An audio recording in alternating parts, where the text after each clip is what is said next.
अस्सलाम वालेकुम स्टूडेंट्स। हमने कल किया था side angle side congruence theorem, sorry side angle side congruence axioms. ठीक है, इसमें हमने क्या कहा था? इसमें हमने कहा था कि अगर कोई दो ट्राइंगल है, सपोज मैं एक ट्राइंगल लूंगा एबीसी, ठीक है बेटा, और दूसरा ट्राइंगल लूंगा मैं पी क्यू आर।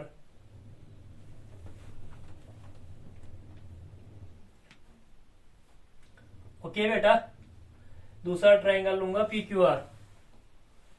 ठीक है, तो side angle side congruence theorem क्या बोलता है कि अगर कोई दो ट्राइंगल है, अगर वो कॉन्ग्रुएंस होना है तो इसमें से पहले क्राइटेरिया, क्योंकि मैंने 5 क्राइटेरिया आपको बोले थे, criteria for congruence of two triangles. दो ट्राइंगल्स को कॉन्ग्रुएंट होने के लिए क्या क्राइटेरिया होता है कि पहला क्राइटेरिया हमने लिखा था साइड एंगल साइड एक्सियोम, दूसरा लिखा था मैंने angle side angle congruence theorem, सीटी मींस कॉन्ग्रुएंस थ्योरम। तीसरा होता है angle angle side congruence theorem, और चौथा होता है साइड साइड कॉन्ग्रुएंस थ्योरम, और पांचवा होता है right angle hypotenuse side congruence theorem. Okay, यानी ये क्राइटेरिया क्या है? ये शर्त है। क्राइटेरिया मीन्स यानी आप इसे बोल सकते हैं कि शर्त या शर्ती शुरूत कि कोई दो ट्राइंगल को कॉन्ग्रुएंट होने के लिए, अगर कोई दो ट्राइंगल को कॉन्ग्रुएंट होने के लिए इन 1 2 3 4 5 इन 5 में से कोई भी एक कंडीशन अगर वो दो ट्राइंगल सेटिस्फाई करता है, कोई भी दो ट्राइंगल अगर इन 5 में से कोई भी एक कंडीशन सेटिस्फाई करता है, तो हम क्या बोलेंगे कि दोनों ट्राइंगल कॉन्ग्रुएंट है। यहाँ पर हमें 6 का 3 का 3 साइड और 3 का 3 एंगल मेजर करने की जरूरत नहीं है। यहाँ पर सीधे यहाँ पर हमें, क्योंकि कॉन्ग्रुएंट ट्राइंगल बनाने के लिए हमें कम से कम पहले अगर ऐसे देखें तो हमें क्या चाहिए, हमें कम से कम कॉरस्पॉन्डिंग साइड्स यानी जो 3 साइड्स है, कॉरस्पॉन्डिंग एंगल्स यानी जो 3 एंगल्स है, तो 3 साइड और 3 एंगल्स बराबर 6, यानी आपको 6 चीज के रिक्वायरमेंट होते थे। लेकिन यहाँ पर आपको क्राइटेरिया यानी क्राइटेरिया एक शर्त यानी दो ट्राइंगल को कॉन्ग्रुएंट होने के लिए कि इन 4-5 कंडीशन में से कोई भी कंडीशन अगर सेटिस्फाई होगा तो वो ट्राइंगल कॉन्ग्रुएंट हो जाएंगे। ठीक है, चलो हमने कल पहले ये पहला क्राइटेरिया लिखा था side angle side axiom criteria. ठीक है, चलो बेटा, आज ये हमने कल किया था। ठीक है, इसमें हमने क्या कहा था कि अगर कोई दो ट्राइंगल होगा बेटा, मैं ट्राइंगल लूंगा ए बी सी और दूसरा ट्राइंगल लूंगा पी क्यू आर। इसमें क्या कहता है? The two triangles are congruent if any two sides, मैं लूंगा A B C, and the included angle, मैं लूंगा angle B, are equal to the corresponding two sides यानी P Q and Q R, and the included angle angle Q. यानी ये कहने का मतलब क्या है कि ये दोनों ट्राइंगल को कॉन्ग्रुएंट होने के लिए A B P Q Q बराबर होना चाहिए, इंक्लूडेड एंगल आपस में बराबर होना चाहिए, और ये बेस आपस में बराबर होना चाहिए। यानी दो साइड और इंक्लूडेड एंगल अगर दो ट्राइंगल के कोई भी दो साइड्स और इंक्लूडेड एंगल बराबर हो जाते हैं तो ये दो ट्राइंगल क्या होता है? कॉन्ग्रुएंट हो जाता है बेटा। किसके मुताबिक हो जाते हैं? कौन से? साइड एंगल साइड एक्सियोम के मुताबिक। ठीक है बेटा। अच्छा ठीक है, हम इसके ऊपर एक एग्जाम्पल करेंगे बेटा, हमें इसके ऊपर एग्जाम्पल करना है। ठीक है बेटा, एग्जाम्पल हम स्टार्ट करेंगे। देखो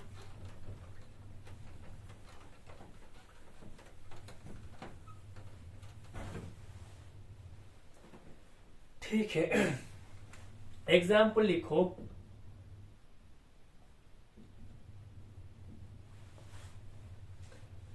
फर्स्ट,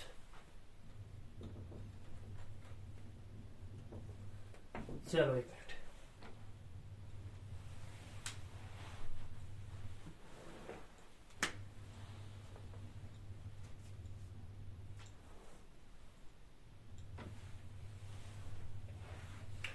यहां पर क्या कह रहा है कि एंगल्स,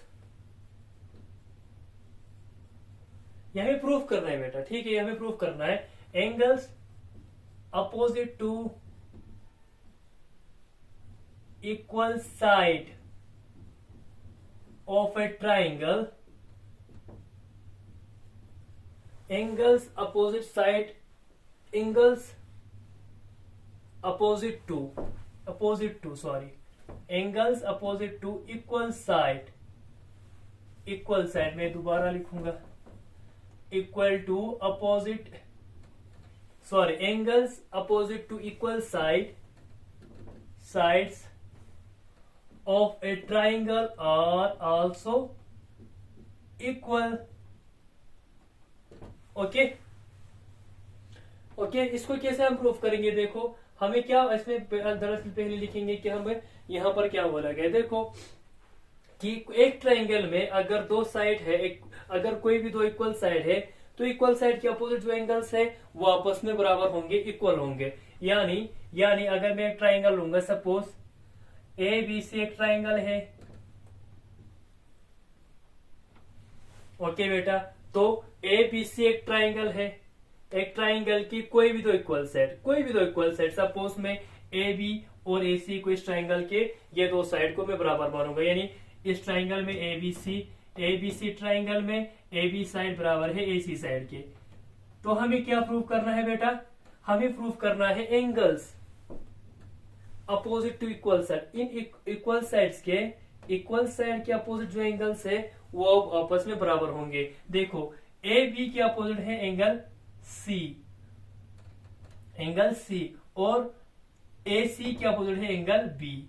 हमें क्या प्रूव करना है? एंगल सी और एंगल बी बराबर प्रूव करना है। ठीक है, मैं दोबारा समझाऊंगा। क्वेश्चन ये बोला गया है कि कोई भी ट्रायंगल में अगर कोई दो इक्वल साइड्स है तो इक्वल साइड्स के अपोजिट जो एंगल्स होता है वो आपस में बराबर होता है। मैं एक ट्रायंगल ले लिया एबीसी जिसमें ए बी बराबर कर दिया एसी के, ठीक है, तो एसी साइड के अपोजिट एंगल बी है, ए बी साइड के अपोजिट एंगल सी है, तो मुझे क्या दिखाना है? एंगल बी एंगल सी के बराबर दिखाना है। ठीक है, देखो मैं पहले के लिए क्या लूंगा, let triangle A B C B A triangle in which जिसमें ए बी बराबर होगा बी सी के। ठीक है, ए बी बराबर हो ए सी के, ए बी बराबर दिया गया है ए सी के। ठीक, हमें क्या दिखाना है? हमें दिखाना है बेटा टू शो ए बी के अपोजिट एंगल क्या है? एंगल सी है, और ए सी के अपोजिट एंगल क्या? एंगल बी है। ये दोनों हमें बराबर दिखाना है। ठीक है, पहले आप इसको प्रूफ करने के कंस्ट्रक्शन लिखो बेटा।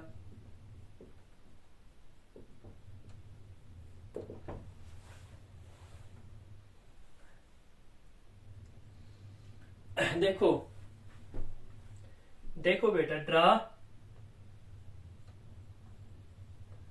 एडी, ड्रा ए लाइन, या रे लिखो या लाइन सेगमेंट बोलो, AD which is an angle bisector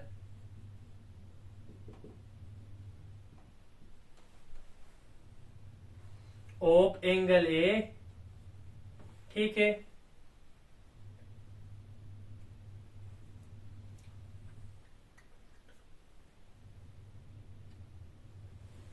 which is an angle bisector of A, which is an angle bisector of angle A and AD meet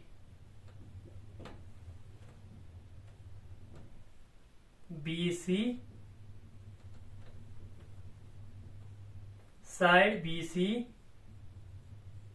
eight point D। देखो कहने का क्या मतलब है बेटा, आपको कुछ नहीं बोला गया, आपको एक लाइन खींचना है A से BC के ऊपर। ठीक है, मैं क्या लाइन खींचूंगा? A से, और देखो ये लाइन सेगमेंट क्या होना चाहिए? दरअसल एंगल बाइसेक्टर होना चाहिए एंगल ए के। देखो क्या कह रहे हैं, ध्यान से देखो, मेरे को एक लाइन बनाना है बेटा, लाइन ड्रा करना है एंगल ए से, और ये बीसी को टच करना चाहिए, मीट करना चाहिए, यानी कि बीसी को टच करना चाहिए एट पॉइंट डी पे, और सच दे इस तरह से ये एक लाइन है। ठीक है, ये डी एक लाइन है, इस तरह से है कि ये क्या कर रहा है? ये एंगल ए को बाइसेक्ट कर रहा है। ठीक है, देखो draw a line segment AD which bisects, which is an angle bisector of, या which जो या लिखो विच बाइसेक्ट्स एंगल है, ये भी लिख सकते हो विच बाइसेक्ट्स एंगल है या which is an angle bisector of angle है। यानी कि क्या कहेंगे, आप एक लाइन खींचेंगे एडी करके जो एंगल ए से होते हुए या ए से निकल के बीसी साइड पे टच करेगा पॉइंट डी पे, ठीक है। और ये लाइन सेगमेंट दरअसल क्या है, एंगल ए का एंगल बाइसेक्टर है। एंगल ए का एंगल बाइसेक्टर है, इसका मतलब क्या है, इसका मतलब बी ए डी एंगल बराबर है डी ए सी एंगल के, यानी कि बी ए डी ये वाला एंगल बेटा, ये वाला एंगल बेटा ये इसके एंगल बराबर बन जाएंगे, ये एंगल के बराबर बन जाएंगे। क्यों बन जाएंगे, क्यों, मैंने एडी इस तरह से कंस्ट्रक्ट कर दिया, मैंने एडी को सच दैट ये एडी लाइन एंगल ए को क्या कर रहा है, बाइसेक्ट कर रहा है, दो हिस्सों में बराबर डिवाइड कर रहा है, ठीक है। अब देखो नाउ इन ट्राइंगल, यहां पर ट्राइंगल दो है, देखो A B D and triangle A C D, A B D A C D, ये दो ट्राइंगल है बेटा। देखो हमें ए बी इन दो ट्राइंगल में, ये ट्राइंगल एक है बेटा, यहां पर समझाने के लिए एक ट्राइंगल यहां पर नजर आएंगे, देखो ए बी डी, इस तरह से एक ट्राइंगल है, इस तरह से ए बी डी, ये एक ट्राइंगल है बेटा, ये एक ट्राइंगल हो गया, ठीक है। ये एक ट्राइंगल होगा ए सी डी कौन सा ट्राइंगल होगा, ये वाला जो मोटा किया मैंने, इसको एक ट्राइंगल को मैंने मोटा कर दिया और एक ट्राइंगल को मैं पतला रखा, यानी ए बी डी और ए सी डी, ठीक है। इन दोनों ट्राइंगल में ए बी, ये ट्राइंगल की ए बी साइड उस वाले ट्राइंगल से ए सी साइड के बराबर है। क्यों, ये तो गिवन है जी, ये हमने गिवन है, ये हमने चूज भी किया था, ठीक है। और angle B A D equal to angle D A C, B A D ये एंगल बराबर है डी ए सी, यानी ये ट्राइंगल के ये एंगल, ये ट्राइंगल की ये एंगल की बराबर है। क्यों है, क्योंकि मैंने कंस्ट्रक्शन में बताया था, क्योंकि एडी को मैंने बाइसेक्टर बनाया है एंगल ए के, एडी को मैंने बाइसेक्टर बनाया एंगल ए की। इसके बाद मैं यहां लिखूंगा बेटा, अब ये ट्राइंगल और ये ट्राइंगल में एडी दोनों सेम है, यानी ये ट्राइंगल के लिए ए भी एक साइड बनता है, परपेंडिकुलर साइड बनता है, ये ट्राइंगल भी एडी यहाँ पर परपेंडिकुलर साइड बनता है। या छोड़ो, ये ट्राइंगल में भी एडी है, उस वाले ट्राइंगल में भी एडी है, तो एडी दोनों में कॉमन है। अब ध्यान से देखो, एक ट्राइंगल ये वाला है, एक ट्राइंगल ये दूसरा, दो ट्राइंगल है। इस ट्राइंगल में ये साइड इसके बराबर है, ये दोनों साइड के लिए कॉमन आ रहा है, और बीच वाला एंगल दोनों में इक्वल आ रहा है, यानी दो साइड और इंक्लूडेड एंगल्स बराबर आ रहे हैं, दो साइड और इंक्लूडेड एंगल बराबर आ गए।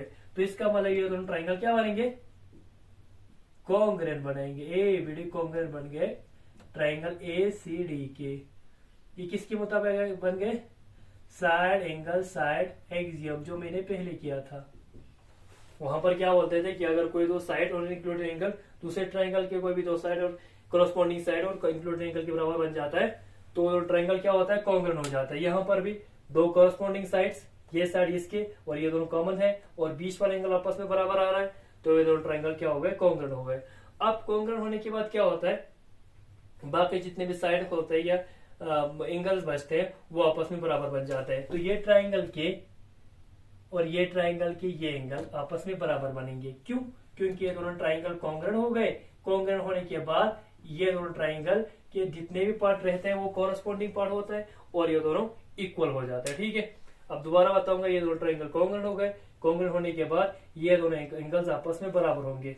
क्यों, क्योंकि मैंने अभी बोला था कि अगर ये दोनों ट्राइंगल इस तरह से है बेटा, ये दोनों में कॉमन आ रहा था, ये इसके बराबर आ रहा था, और ये एंगल दोनों में सेम आ रहा था, ठीक।